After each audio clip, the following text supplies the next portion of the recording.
그리스도를 본받아라는 제목으로 함께 같이 은혜를 나누고자 합니다. 저는 4일부터 8일까지 타이페이라는 곳에 잠시 다녀왔습니다. 그게 친구가 타이페이 한국교회에 담임 목사로 간 지 이제 1년 정도 됐는데, 제가 잠깐 돌아왔으면 싶다 해가지고 가서 이런저런 이야기를 나누면서 어떻게 하면은 이 타이페이라는 나라를 중심으로 동북아시아가 어떻게 선교를 하게 되고 어떤 중추적인 역할을 할 수 있을까라고 하는 그런 이야기를 좀 나누고 왔습니다. 중국의 선교가 지금 문이 닫히고 난 후로부터 타이페이라는 나라가 이제 동북아시아의 중심적인 이제 센터 역할을 하는 지금 어떤 그런 상황이 되었습니다. 동북아시아라 하면은 대한민국, 중국, 타이페이, 홍콩, 괌, 일본 이렇게 이제 묶어가지고 동북아시아라고 이렇게 이야기합니다. 타이페이를 여러분 잘 보시면은 지도가 고구마처럼 이렇게 생겼어요. 고구마, 큰 고구마처럼 이렇게 길쭉하게 생겼는데 세 덩어리로 나눌 수 있어요. 제일 위쪽에가 이제 타이페이가 있는데 여기에 인구가 거의 한 6, 700만 명이 사는 이제 수도이죠. 근데 1년에 200일이 넘게 비가 내립니다. 사람이 살 수가 없지만은 땅덩어리가 좁다 보니 결국은 거기에 사람들이 많이 살고 있습니다. 그러다 보니 우울증 환자가 너무너무나 많다라는 겁니다. 비가 너무 많이 오다 보니. 그리고 중간에 있는 파우중이나 아니면은 그 다른 도시는 또 너무 더워가지고 혹시나 여러분들이 타이페이를 가시게 된다면은 6월, 7월, 8월은 피하라고 말합니다. 40도씩 넘어가거든요. 엄청나게 덥답니다. 그래서 그 기온을 피하면 좋은데, 타이페이 한국교회에 있는 지금 선교사들은 교회에 파송돼가 온 선교사도 많지만은 자생적으로 생겼던 교회가 한 10몇 개가 되는데, 제일 먼저 선교회는 1949년에 중국이 공산화가 되면서 이제 신앙의 자유뿐만 아니라 자유를 찾아가지고 왔던 사람들이 이제 교회를 만들었고, 또 거기에 우리 한국 사람들도 많이 이제 붙들려 갔잖아요. 일제시대 때 붙들려 갔는데 돌아오고 싶었지만은 돌아오지 못했습니다. 왜냐하면 그때는 배밖에 없었기 때문에. 그래서 차일피일 미루다가 못 가게 되었는데, 또 가려고 하니 우리 본토에 1950년에 뭐가 일어났습니까? 6.25 전쟁이 일어났잖아요. 그러다 보니 또 못 가게 되었거든요. 그래서 정착하신 분들이 바로 이제 교회를 세웠는데, 요렇게 고구마처럼 생겼는데 위쪽에 가다 보면은 시계 방향으로 1시에서 3시 사이에 있는 기룡이라는 곳이 있는데, 거기에 이제 최초에 이제 타이페이 한국교회가 제일 먼저 섰습니다. 근데 그때는 사람이 많아가지고 정착해서 했는데, 사람들이 다 도시로 가다 보니 이제 제 친구가 있는 이제 타이페이 시내, 서울로 말하면 한 명동 정도 되는 이제 번화가입니다. 거기에 이제 한인들이 모여가지고 교회를 만들었는데, 거기 교회는 1955년에 교회를 만들어서 지금까지 이제 독립적인 교회를 이루고 있고, 나머지 교회들은 이제 소수의 교회들이 있고, 또 종교의 자유가 있다 보니 대만 자체에 이제 또 독립교회가 있습니다. 교회 이름이 참 재밌어요. 진리당이랍니다. 진리당. 우리가 생각할 때는 조금 이래 어감이 이상하지만은 거기서는 교회 이름을 진리당이라고 이렇게 부른답니다. 아무튼 대만은 GNP는 우리보다도 굉장히 앞서 있어요. GNP는 우리보다 앞서 있지만은 실질적인 국민 소득은 적게는 우리나라 돈으로 130만 원에서 많게는 도시 근로자들이 한 200만 원 정도 받고 살아가는 그러한 도시입니다. 그러니 어떻게 살아갈까? 물가가 아주 쌉니다. 대만의 10달러가 우리나라 돈으로 43원 정도 하거든요.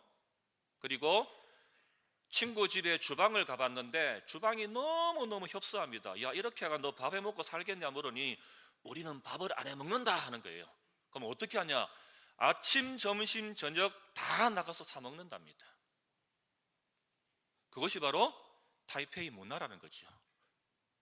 그냥 아무 거리낌 없이 그냥 길거리에서 사서 거기서 먹든지 아니면은 이렇게 테이크아웃 해가지고는 집에서 먹고, 거의 집에서는 밥을 안 하는 그런 문화입니다. 아주 괜찮겠죠, 그죠? 밥을 안 하겠거네. 뭐 나름의 다 그 지역의 어떤 문화와 특색이 있는 거죠. 물가가 싸다 보니 이렇게 음식을 한 5가지 정도 시켰는데 우리나라 돈으로 12,000원밖에 안 돼요. 한 3명이서 아주 푸짐하게 먹을 수 있는 그런 음식 문화가 아주 잘 발달되어 있고, 그런데 이제 종교의 자유는 있지만은 도가 사상, 유교보다도 그들은 도가 사상이 더 발달하다 보니 종교가 좀 혼합 종교가 많이 들어와 있는 그런 것도 보게 되는 것입니다. 아무튼 이번 기회를 통해서 간접적으로나 제가 직간접적으로 이제 그 타이베이를 어떻게 우리가 선교할 것인가를 저도 느꼈지만은, 혹여나 여러분들도 선교의 어떤 그러한 마음을 품고 계신다면은 우리도 우리 주변에 있는 이 지역도 안동도 우리가 섬겨야 되고 안동도 우리가 복음화를 해야 되지만은, 우리가 지경을 좀 더 넓힌다면은 우리 주변에 있는 아직까지 믿지 않고 있는 우리 주변의 열방들을 향해서 여러분들이 기도하고 또 물질로 후원할 수 있는 그러한 역사가 일어나기를 바라겠습니다. 그래서 제가 여러분에게 이제 직분을 하나 드리겠습니다. 여러분 뭐라고 말하냐면은 선교사라고 말합니다. 뭐라고요? 자, 여러분에게 제가 질문할 때 여러분 답을 뭐라고 하면 됩니까? 선교사라 말하세요.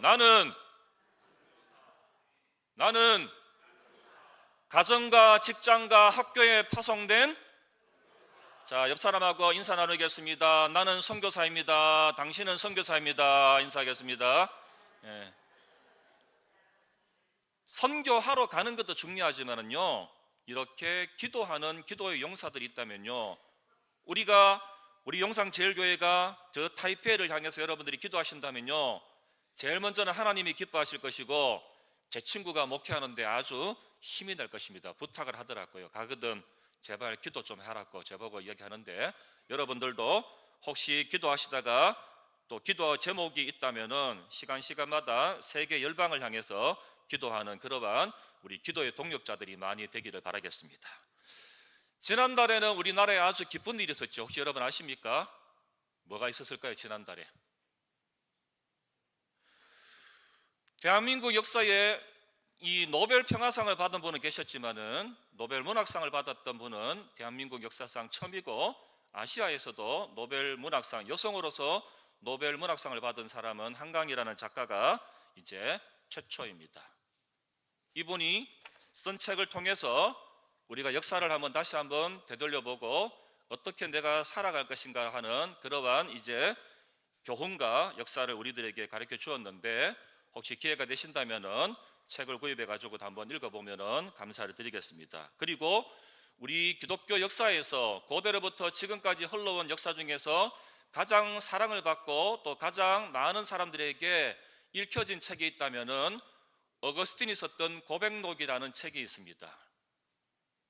하나님을 떠나서 자기 멋대로 살다가 이방 종교에 침체해 있다가 하나님을 다시 회심해서 돌아와선 자기의 일대기를 기록했던 그 어거스틴의 고백록이 있고, 두 번째는 토마스 아켄퍼스가 썼던 그리스도를 본받아라는 책이 있습니다. 이 책은 바로 무슨 책이냐면은 중세 교회 시대 때 타락됐던 그 교회의 어떤 모습에 반하여서 이렇게 살아서는 안 되겠다 생각하고 어떻게 하면 정말로 그리스도를 본받고 예수님을 본받는 것이 어떤 것인가를 이제 우리들에게 가르쳐주는 책이 바로 토마스 아켄퍼스가 썼던 그리스도를 본받으라는 책입니다. 그리고 또 존 버넌이 기록했던 철로역정이라는 책을 여러분 잘 아실 것입니다. 한 전도자가 어떻게 정말로 살아계신 예수님을 만나는가 하는 그 일대기를 기록했던 책이 바로 이제 철로역정인데, 이 세 책을 여러분들이 꼭 이제 한번 읽어보시면 감사드리며, 저는 오늘 그리스도를 본받아, 예수 그리스도를 본받는다는 것이 얼마나 중요하고 왜 우리가 그분의 삶을 따라가야 되는 것인가 하는 그 내용에 대해서 우리가 한번 짧게라도 한번 생각해 보겠습니다. 사도 바울은 고린도전서 11장 1절에서도 이렇게 말씀합니다. 내가 그리스도를 본받는 것처럼 여러분들도 그리스도를 본받으라고 그렇게 말씀합니다. 오늘 본문 6절 말씀도 보십시오. 오늘 본문 6절 말씀에서도 여러분뿐만 아니라 우리뿐만 아니라 주님까지 본받았다라고 말합니다. 누구를 본받았다고 말합니까? 주님까지 본받았다고 말하는 것입니다. 우리가 본받는 대상이 바로 누구냐면은 예수 그리스도, 주님까지 본받는 대상이 바로 오늘 사도 바울이 우리에게 말합니다. 그렇다면은 그리스도를 본받는다는 이 말은 우리들은 어떻게 이해하면 되겠습니까? 말은 우리가 쉽게 하잖아요. 그리스도를 본받아야 됩니다, 예수님을 본받아야 됩니다라고 말은 쉽게 하는데, 어떻게 하면은 그러면은 그리스도를 본받는 삶을 살아갈 것이고, 어떻게 우리가 그러면 이해하면 되겠습니까? 그리스도를 본받아라는 이 말은 바로 옛날 교부 시대부터, 까마득한 시대 때부터 오늘에 이르기까지 하나의 중요한 이제 주제가 되었고 테마가 되었습니다. 그 시대마다 그리스도를 본받으라고 외쳤던 선각자들이 다 있었다는 사실이죠. 다양한 모습으로 이해하게 되었고, 다양한 모습으로 이제 그리스도를 본받는 그러한 이제 내용들이 담겨 있습니다. 초대교회의 이그나시우스 시대에는 그리스도를 본받는다는 것을 그의 고난을 본받는 것으로 이해하였다는 것입니다. 초대교회 시대 때는 예수님을 본받는다, 그리스도를 본받는다고 했을 때에 그러면은 무엇을 본받냐면은 예수님이 살아왔던, 예수님이 직접 당하셨던 그 고난을 내가 받으면은, 나에게도 고난이 있다면은 그들도 예수님을, 그리스도를 본받는다라고 생각한 것입니다. 거기에 이제 절정은 바로 어디에 있냐면은 예수님이 십자가에 못 박혀 돌아가심으로써 한마디로 말하면 예수님이 순교하지 않으셨습니까? 그러다 보니 이들이 본받는 절정은 바로 뭐냐면은 순교한다라고 그들은 이야기하는 것입니다. 다시 말해 목숨을 내어놓는 것이 바로 그리스도를 본받는 것이라고 그들은 생각하는 것입니다. 그런데 과연 목숨을 내가 내어놓는다 해가지고 정말로 그리스도를 본받는 것입니까? 내가 지금 만일에 죽어버리게 되면은 정말로 많은 사람들이 와, 저 사람은 정말로 그리스도를 본받은 사람이라고 이야기하겠습니까? 단순하게 우리의 죽음으로 통해서, 우리가 죽는 것으로 통해서 그리스도를 본받는 것은 아니라고 말씀을 드릴 수 있습니다. 그러다 보니 플라톤 철학의 영향을 받았던 클레멘트나 오레겐 같은 사람은 그리스도를 본받는 것을 그리스도의 본성을 배우는 것으로 생각했습니다. 그리스도의 본성을 배우는 것은 바로 뭘까요? 예수님의 본성을 배우는 것은 바로 다른 것 다 놔두고 사랑이라 하는 단어를 여러분들이 거기다가 한번 접목시키면은 충분히 이해되겠습니다. 예수님의 사랑, 예수님이 어떻게 우리를 사랑하셨는가를 우리가 몸소 체험하고 몸소 깨닫는다면은 우리는 그리스도를 본받는 이제 목적에 도달하게 될 것입니다.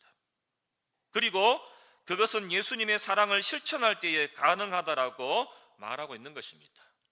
예수님이 너희도 서로 사랑하라고 우리가 그 말씀을 받았다면은 우리는 어떻게 해야 되겠습니까? 사랑해야 되는 것이지요. 예수님이 친히 사랑에 대해서 가르쳐 주셨다면은, 내가 그 말을 배웠다면은 나도 그 사랑을 실천하면서 다른 사람들에게 사랑을 베풀어 줘야 되는 것입니다. 그런데 우리가 그렇게 하지 못하기 때문에 우리가 넘어지게 되고 우리가 또한 고통 속에 살아가는 것입니다.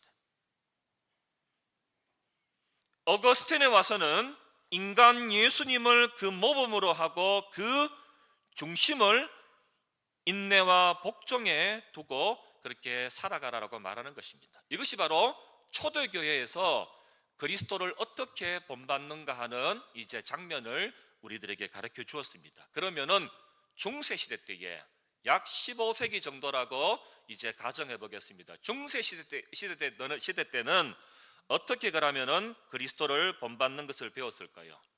그때는 중세교회 시대 때에 교회가 너무너무나 타락하다 보니요, 심지어는 교회만 오면은 예배는 안 드려도 천국 티켓만 사면은 천국에 가는 길이 보장되었다고 하면서 교회가 너무너무나 타락하였거든요. 그렇다 보니 이제 교회에서 뛰쳐나와 가지고 신앙의 자유를 얻기 위해 뛰쳐나온 사람들이 바로 누구냐면은 우리의 선배들인 프로테스탄스교입니다. 프로테스탄스교. 그게 바로 뭐냐면은 기독교라는 것이요, 개신교라는 것입니다.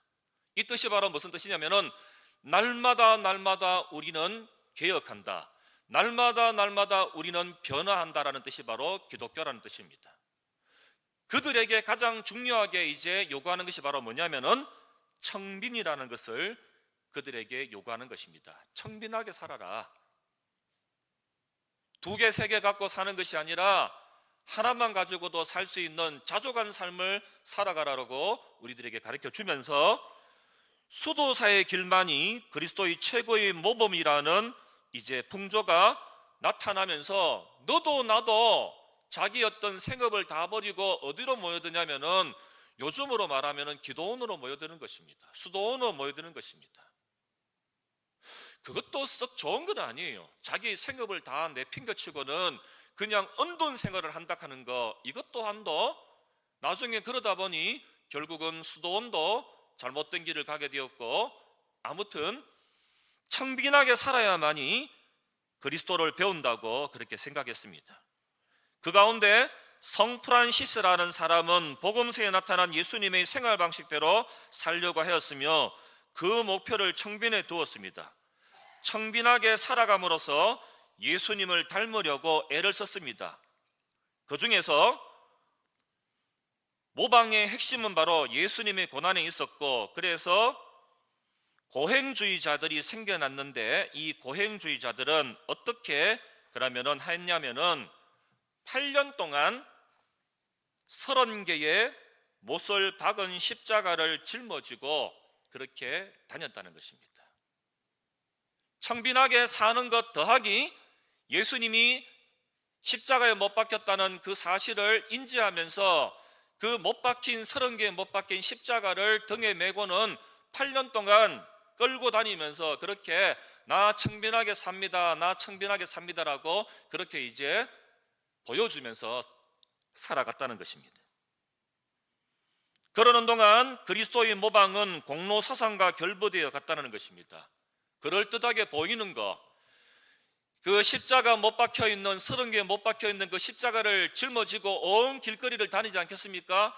그러면 많은 사람들이 야, 저 사람 대단하구나, 저 사람 뭔가 다르구나 라고 하면서 공로로서 그 사람을 막 떠받드는 거죠. 이렇게 되면은 그리스도를 배운다라고 많은 사람들이 또 생각하는 것입니다. 이리하여 그리스도의 고난을 본받는 것을 구원의 조건으로 믿게 되었고 마침내 그것이 형식화되기에 이르렀고, 이러한 모든 경험은 바로 이제 루터 때에 와가지고는 전면적으로 무너지게 되었다는 것입니다. 루터가 왜 종교개혁을 했을까요? 그렇게 해가지고는 절대로 하나님께로 갈 수가 없고 구원을 받을 수 없다라는 이야기를 루터가 한 것입니다. 좋아요 버리 만일에 30개 달려있는 그 못 박힌 십자가를 끌고 다닌다고 한다면은 정말로 구원이 주어진다면은 많은 사람들이 오늘부터 정말로 이제 못 자고 못질해 가지고는 그 십자가를 들고 다닐 것입니다. 그러나 그거 한다 해가지고 구원을 받는 것은 아니라는 것이죠. 그것을 루터가 지적하고 있는 것입니다. 어떻게 하러 구원을 받습니까? 오직 의인으로만이, 믿음으로 구원을 받고 하나님 말씀으로 구원을 받고 하나님의 은총에 내려야만이 구원을 받는다고 하는 사실을 루터가 이제 많은 사람들에게 선포하는 것입니다.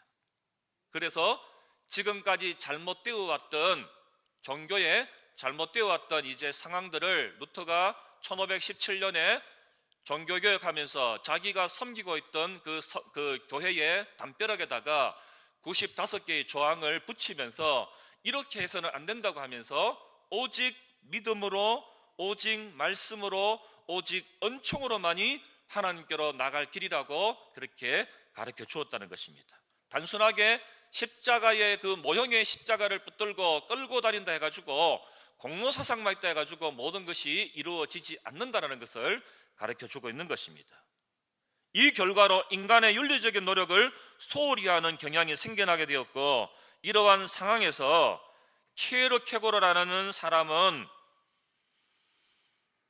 진리의 정인의 고독과 순환을 강조하게 되었고, 이때까지는 대인관계는 별로 관심을 가지지 않게 되었고, 결국은 자기 중심적인 자기 주장의 관찰에만 철저했다는 사실입니다. 다시 말하면은 자기가 생각하는 것이 옳다고 주장하다 보니 결국은 다른 사람들을 살피지 못하게 되었고, 제가 앞에서 말씀드린 것처럼 그냥 모형의 십자가만 붙들고 끌고 다니면은 구원을 받을 수 있다고 생각하였고 언돈 생활을 하게 되었다는 겁니다. 청빈한 것은 좋은데 언돈 생활을 하면서 결국은 세상과 단절하게 되었다는 것, 거기에는 그리스도를 배울 수 있는 조건이 없다라는 것을 가르쳐 줍니다. 그러면 근대에 와서는 그러면은 어떻게 우리가 그러면은 그리스도를 배울 수 있습니까? 보네프라는 목사님은 값싼 은혜만을 말하지 말라라고 말합니다. 예수님을 쫓는 자의 임무를 소홀히 하는 것을 그리스도교를 가장 무능하고 무책임하게 만드는 독소라고 지적하고 있는 것입니다. 값싼 은혜를 말하지 말라라는 것입니다. 다시 말하면은 십자가가 없는 은혜는 아니라는 것을 신랄하게 비판하고 있는 것입니다. 이 십자가가, 저 위에 있는 십자가가 동반되지 않는 은혜는 은혜가 아니라는 것입니다. 제가 여러분들에게 선을 베풀고 제가 여러분들에게 여러분의 어떤 고초와 여러분의 어떤 문제점들을 어느 정도는 해결해 줄 수 있습니다. 그러나 구원의 문제는 제가 해결해 줄 수 없지요. 그러나 구원의 문제는 누가 해결합니까? 살아계신 하나님의 말씀과 저 십자가를 통해서 구원의 문제를 해결해 주는 것입니다. 그러니 값싼 은혜로서 나아가지 말라라고 말하는 것입니다.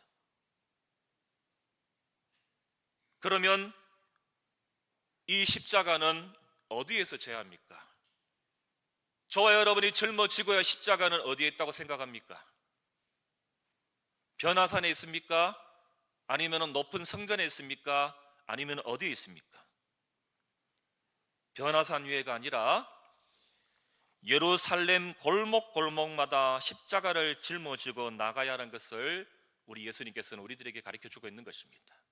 다시 말하면은 저가 짊어지고 가야 할 십자가, 여러분들이 짊어지고 가야 할 십자가를 이제 함께 짊어지고 우리는 어디로 향해 나가야 되냐면은 이 용산동에 있는 골목골목을 향해서 우리가 이제 나아가는 것입니다. 그럴 때에 이 세상 한복판에서 바로 짊어지고 가는 것입니다. 로마는 로마 시대의 한복판에서, 유대는 유대 시대의 한복판에서, 오늘 저와 여러분은 이 용산동 안동 땅의 한복판에서 우리가 짊어지고 가야 할 십자가를 우리는 반듯하게 짊어지고 가야 하는 것입니다. 그것이 바로 그리스도를 본받는 길입니다. 오늘날에 우리가 해야 할 일이 바로 내가 짊어지고 가야 할 십자가는 내가 반듯하게 짊어지고 가야 하는 것입니다. 그런데 우리는 자기 십자가를 자꾸 짊어지려 하지 아니하고 누군가에게 내 짐을 자꾸 맡깁니다. 내 짐을 좀 대신 짊어갈 사람이 없을까? 중요한 것은 내 십자가는 내가 짊어지고 가는 것입니다. 누구도 대신해서 짊어지고 갈 수 없다는 사실을 꼭 우리가 알기를 바랍니다. 그렇다면 우리는 무엇을 위해서 십자가를 짊어져야 합니까? 왜 우리가 십자가를 짊어져야 되고 왜 우리가 예수 그리스도를 본받아야 됩니까? 고난 그 자체를 위하여 십자가를 지는 것이 아니라 그것은 너희를 위하여 십자가를 짊어지라고 말하는 것입니다. 그럴 때에 십자가는 의미가 있는 것입니다. 너희를 위한다고 할 때에 다시 말하면은 억눌리고 가난하고 소외되고 자기 권리를 스스로 포기하고 찾지 못하는, 그래서 고통당하고 있는 우리 이웃들을 향해서 너를 위하여 십자가를 짊어지고 가는 것이라고 말씀을 드릴 수 있는 것입니다. 이런 이방인에게 결국 행동이 따르고 고난이 따르기 마련입니다. 고난의 이해에 대해서도 무엇 때문인가 뚜렷하지 않으면 결국 신비적인 고행주의에 빠질 수밖에 없는 것입니다. 그래서 사도 바울은 그리스도는 부유하셨지만은 여러분을 위하여 가난하게 되셨다라고 말합니다. 예수님이 엄청나게 부유하게 살 수 있었고, 예수님은 대접받으면서도 살 수 있었고, 예수님은 고난도 안 받고 십자가에 못 박힐 필요도 없고, 예수님은 많은 사람들에게 칭송받으면서 살 수 있었습니다. 그럼에도 불구하고 예수님은 왜 고난을 받으셨습니까?